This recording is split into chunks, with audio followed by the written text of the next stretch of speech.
Hey, what's up guys? Jordan Page here, coming to you again from quarantine. And really quick, I wanted to go over a question that I was asked, which is, are we going to see another housing crisis like 2008 after the coronavirus pandemic and the economic shutdown and the stock market crash that we're seeing? See, I have clients that were around in 2008 and they lost a lot of money in the markets back then, and people are losing a lot of money in the markets now. But I did some research to answer this question, and there's 5 ironclad reasons, which I have backed up with graphs. They're going to show that this is nothing like last time. It's apples and oranges. And we're not going to see a housing crisis anywhere close to the level of what we saw before. Now, last video talked about foreclosures, but this video is all about the overall market and home values. Are they going to go down? What's going to happen to the market? So stay tuned. I have 5 great reasons, accompanied with visuals, to show you that, hey, this is not going to be a repeat of 2008. All right guys, the first reason why we're going to see a huge difference between 08 and this time is that mortgages are much harder to get now than they were in 08. If you guys were in the market back then, you realized that it was so easy to get a mortgage. There was college students with debt, no job, that could still go out and buy a house. It was that easy.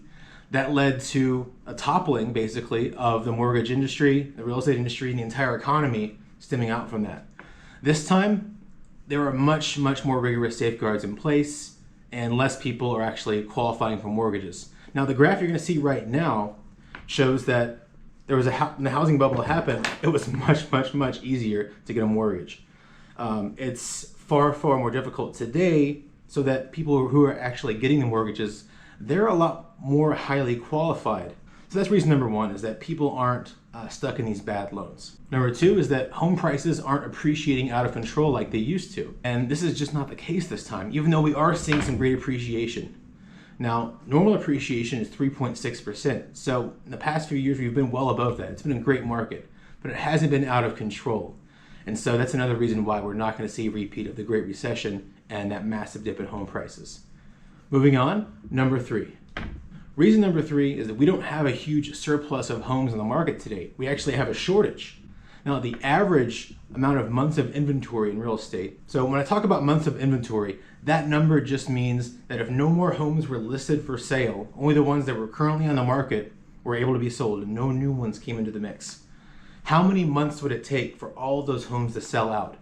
Now, a normal, healthy real estate market, you'd be looking at around 6 months of inventory. Those homes would last 6 months before they're all gone. Now, back in 08, we're looking at 8.2 on average. That is huge. That's an overabundance of homes. Today, we're actually at 3.1 months. This is a very strict market. There's not that many homes for sale compared to the amount of people who want to buy them. That's going to keep prices high. That did not happen before. So that's the third reason.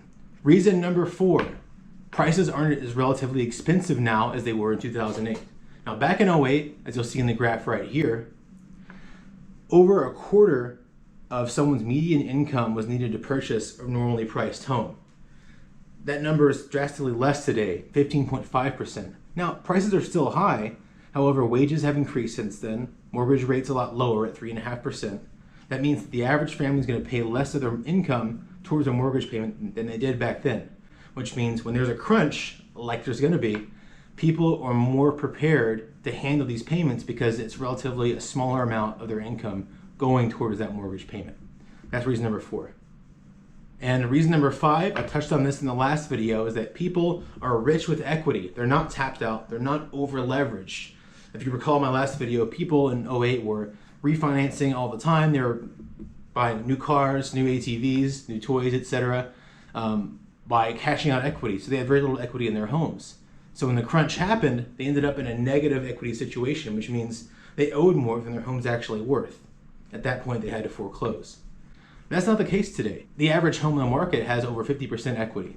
So people are in a much better position. They own more of their home, which means that there's less of a likelihood of foreclosures and less of a domino effect stemming out from that that's going to cause prices to dip.